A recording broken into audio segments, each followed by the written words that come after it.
विद्यार्थियों, बीए तृतीय वर्ष के इस कालांश में आपका हार्दिक स्वागत है। हम आपको आपके पाठ्यक्रम में हिंदी साहित्य के प्रथम प्रश्न पत्र के अंतर्गत आधुनिक हिंदी कविता पुस्तक निर्धारित है, जिसके अंतर्गत जयशंकर प्रसाद का आंसू खंड काव्य लगा हुआ है और भी उनकी स्फुट कविताएं पाठ्यक्रम में निर्धारित हैं। मैंने सर्वप्रथम आपको आंसू काव्य के छंदों की व्याख्या, उनका भावार्थ बताया। उसके पश्चात कल के कालांश में मैंने जयशंकर प्रसाद की काव्यगत विशेषताओं की चर्चा आपके सामने की। काव्यगत विशेषताओं को दो भागों में बांटकर अध्ययन किया जाता है, भाव पक्ष और कला पक्ष। भाव पक्ष से मतलब अनुभूति पक्ष और कला पक्ष से मतलब अभिव्यक्ति पक्ष। पिछले कालांश में मैंने यह बताया था आपको कि जयशंकर प्रसाद छायावाद के प्रवर्तक सर्वश्रेष्ठ रचनाकार हैं। उनकी प्रमुख रूप से कामायनी और आंसू छायावादी शैली में लिखी गई प्रमुख रचनाएं मानी जाती हैं। मैंने उनके भावगत विशेषताओं की चर्चा करते हुए आपको बताया था कि जयशंकर प्रसाद अनुभूति के कवि हैं। उन्होंने प्रमुख रूप से श्रृंगार, प्रेम और मानवतावादी दृष्टिकोण को ध्यान में रखते हुए रचनाएं लिखी हैं। वे एक कवि होने के साथ साथ सफल नाटककार, निबंधकार भी हैं। उनके कई नाटक बहुत चर्चित हुए हैं, जिनमें चंद्रगुप्त, स्कंदगुप्त, ध्रुवसामनी आदि महत्वपूर्ण हैं। आज के इस कालांश में हम जयशंकर प्रसाद की कला पक्षीय विशेषताओं पर चर्चा करें। जैसा मैंने आपको बताया, कला पक्ष से मतलब शिल्प पक्ष, अभिव्यक्ति पक्ष, काव्य का बाह्य पक्ष। किसी भी चीज के दो पक्ष होते हैं, एक आंतरिक, एक बाह्य। अगर किसी रचना का भाव पक्ष उसका आंतरिक पक्ष है तो कला पक्ष उसका बाह्य पक्ष। कला पक्ष अगर उत्कृष्ट है, अभिव्यक्ति यदि प्रभावात्मक है, अभिव्यंजना में यदि संप्रेषणीयता और प्रभावात्मकता है, तो कोई भी रचना श्रेष्ठ सिद्ध हो जाती है, लोगों के गले का हार बन जाती है। अनुभूति प्रबल हो और अभिव्यक्ति सबल हो तो वह कवि और उसकी रचना चर्चित हो जाते हैं। प्रसाद जी की रचनाओं का यदि अनुभूति पक्ष, भाव पक्ष प्रबल है, मार्मिक है, उसमें मनुष्य को अंदर तक प्रभावित करने की क्षमता है, तो उनका कला पक्ष सबल है। वो जिस रूप में जैसे चाहते हैं अपनी बात पाठकों तक पहुंचा देते हैं। पाठक उनकी बात को सुनकर प्रभावित होता है। उनकी अभिव्यक्ति की पद्धति प्रभावक है, उसमें धारावाहिकता है, स्पष्टता है और प्रभावित करने की अद्भुत क्षमता है। प्रसाद जी की कविता में प्रमुख रूप से लाक्षणिकता, वैचित्र्यता या वैचित्र्य, प्रतीक विधान, मानवीकरण, विशेषण विपर्य, विरोध चमत्कार, मूर्त के लिए अमूर्त का, प्रयोग, सार्थक विशेषण आदि छायावादी शैली की अनेक विशेषताएं देखने को मिलती हैं। प्रसाद जी की कला पक्षी विशेषताओं को सामान्यतः इन बिंदुओं के अंतर्गत हम अध्ययन कर सकते हैं। सबसे पहले भाषा, सौष्ठव। प्रसाद जी की भाषा खड़ी बोली हिंदी है। वो राष्ट्रीय भावनाओं और भारत के अतीत के ऐतिहासिक में गौरव को प्रमुखता देते हैं अपनी रचनाओं में। यही कारण है कि उनकी भाषा में सांस्कृतिक और ऐतिहासिक शब्दावली पर्याप्त मिलती है। उनकी भाषा तत्सम है। भाषा में प्रवाहात्मकता और प्रभावात्मकता देखने को मिलती है। एक एक शब्द उन्होंने अच्छी तरीके से चयनित किया है। एक एक शब्द एक बिंब प्रस्तुत करता हुआ अपना अर्थ प्रस्तुत करता है। भाषा परिमार्जित है, परिष्कृत है और संप्रेषणीय है। दूसरा, भाषा में लाक्षणिकता। भावों के अभिव्यक्ति के लिए कवि लाक्षणिकता का आश्रय लेता है। प्रसाद जी ने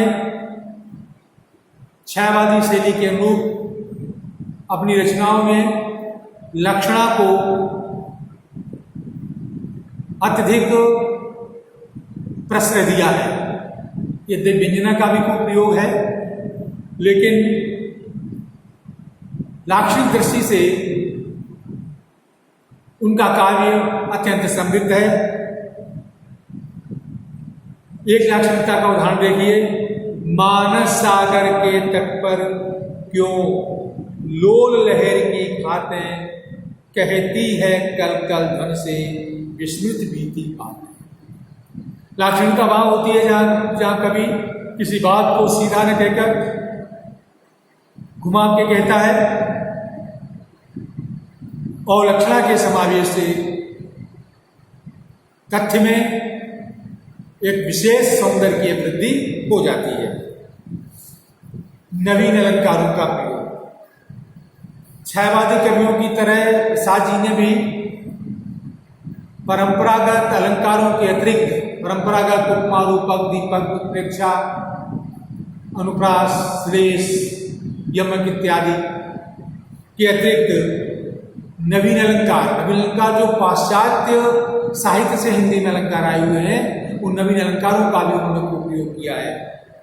मानवीकरण, विरोध, चमत्कार, विशेषण, विपर्यय, ध्वन्यार्थ, व्यंजना, ये पाश्चात्य अलंकार प्रसाद जी की रचनाओं में खूब देखने को मिलते हैं। मानवीकरण वहां होता है जहां प्रकृति पर मानवीय भावनाओं का आरोप कर दिया जाता है, जहां प्रकृति को मनुष्य की तरह कार्य करते हुए दिखाया जाता है, जहां प्रकृति मनुष्य की तरह व्यवहार करती है, मनुष्य की तरह कार्य संपादित करती है, वहां मानवीय अलंकार होता है, अर्थात प्रकृति पर मानवीय भावनाओं का आरोप। एक उदाहरण देखिए। धीरे धीरे हिम आच्छादन हटने लगा धरातल से, जगी वनस्पतियां अलसाई मुख धोती शीतल जल से। जब बर्फ हट गई तो वनस्पतियां जागृत हो गई और ऐसे जागी उठ करके वो अपना मुख धोने लगी, अलसाई मुख धोने लगी। ऐसा लग रहा है जैसे कोई व्यक्ति सोकर उठता है, उठने पर उसके चेहरे से आलस्य लगता है, मुख से आलस्य होता है और उसके बाद वो शीतल जल से अपना मुख धोता है और उसके पश्चात स्फूर्ति संपन्न हो जाता है, तरोताजगी आ जाती है उसके अंदर। उसी तरीके से वनस्पतियों का चित्रण किया है। विरोध चमत्कार का उदाहरण देखिए। अरि आदि मधुमय अभिशाप। अरि आदि मधुमय, मधुमय और अभिशाप दोनों विरोध। जो चीज मीठी है वो बुरी कैसे हो सकती है, अभिशाप में कैसी हो सकती है, लेकिन ये चिंता के संदर्भ में उन्होंने बातें कही। मधुमय अभिशाप। ध्वन्यार्थ व्यंजना है चहक रही चिड़िया टीवी टू टू टू, एक जैसे ध्वनि देने वाले शब्दों का प्रयोग। विशेषण विपर्य अभिलाषाओं की करवट फिर सुप्त व्यथा का जगना। अभिलाषाओं की करवट फिर सुप्त व्यथा का जगना। विशेषण विपर्य वहां होता है जब विशेषण विपर्य बदल दिया जाता है, वहां पर जो है विशेषण विपर्य अलंकार होता है। अर्थात विशेषण को विशेषण विशेष्य के साथ रहता है, वहां से हटा करके दूसरी जगह जब उसको रख दिया जाता है तो विशेषण विपर्य अलंकार होता है।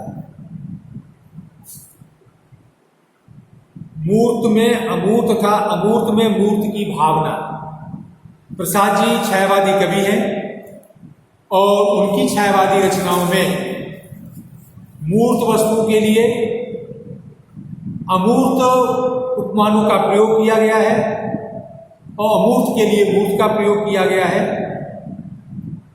कामायनी का एक उदाहरण देखिए जिसमें वे हिमालय की चोटियों का वर्णन करते हुए लिखते हैं, विश्व मौन गौरव महत्व की, विश्व मौन गौरव महत्व की प्रतिनिधियों सी भई विभा, इस अनंत प्रांगण में मानो जोड़ रही है मौन सभा। नवीन छंदों का प्रसाद जी ने परंपरागत छंदों का प्रयोग तो किया ही है, लेकिन भावों के अनुरूप उन्होंने नवीन छंदों का भी प्रयोग किया है। मैंने आपको आंसू पढ़ाते समय बताया था कि ये आंसू छंद में लिखा गया है और ये आंसू छंद प्रसाद जी के द्वारा नवीन छंद माना जाता है। प्रसाद जी की छंद योजना के संबंध में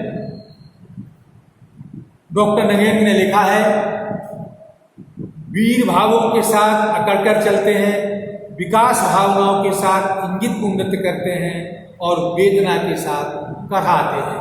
अर्थात भावों के अनुरूप वो छंदों का प्रयोग करते हैं, भावों के अनुरूप छंदों को अपनाते हैं।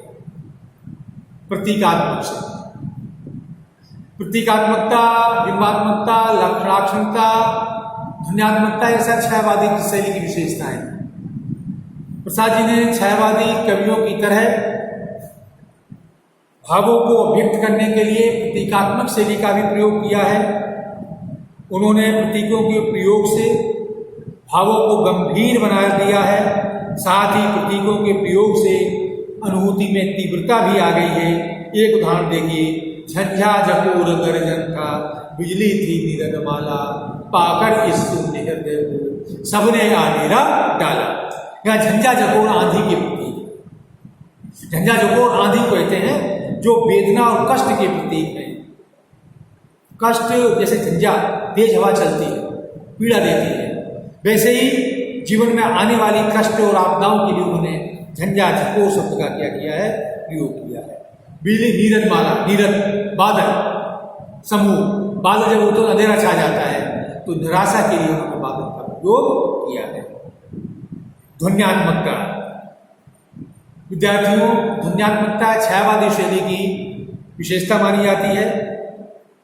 डॉक्टर द्वारिका प्रसाद सक्सेना ने इस संबंध में लिखा है, आंसू की भाषा में कवि ने व्यंजना शक्ति के सहारे अभूतपूर्व भावार्थ व्यंजना एवं सांकेतिकता की सृष्टि की है, क्योंकि यहाँ कितने पदों में वाच्यार्थ एवं लक्ष्यार्थ से भिन्न तीसरे अर्थ अर्थात व्यंग्यार्थ की प्रतीति होती है। ऐसे स्थलों पर व्यंजना का प्रयोग पाया जाता है। एक उदाहरण देखिए, बिजली माला पहने फिर मुस्काता सा आंगन में, बिजली माला पहने फिर मुस्काता सा आंगन में, हाँ कौन बरस जाता है रस बूंद हमारे मन में। तो विद्यार्थियों, इस प्रकार से मैंने आपको जयशंकर प्रसाद के काव्य की कला पक्षी विशेषताओं का उल्लेख किया है आपके समक्ष। इससे पूर्व के कालांश में मैंने भाव पक्षी विशेषताएं बताई थी। अब इस प्रकार से जयशंकर प्रसाद के काव्यगत सौंदर्य या साहित्यिक सौंदर्य के लिए या काव्यगत विशेषता के लिए इनका मैंने आपके सामने इनको प्रस्तुत किया है। आप अच्छी तरह समझ गए होंगे कि किसी भी रचनाकार की काव्य विशेषताएं लिखते समय उन्हें दो भागों में लिखते हैं, एक तो अनुभूति पक्ष भाव पक्ष, दूसरा कला पक्ष। ये कला पक्षी विशेषताएं थी जो मैंने आपके सामने बताई। निष्कर्ष रूप में हम ये कह सकते हैं कि जयशंकर प्रसाद का काव्य भाव पक्ष एवं कला पक्ष की दृष्टि से महत्वपूर्ण है। इन्होंने भावाव्यक्ति के समान ही भाषा, शब्द और अलंकारों के क्षेत्र में क्रांति उपस्थित की है। उनकी भावानुभूति एवं कला पक्षी विशेषताएं छायावादी शैली के अनुरूप हैं। कल हम आपको एक नए विषय के साथ पुनः आपसे मिलेंगे। तब तक के लिए आपसे विदा लेते हैं। धन्यवाद।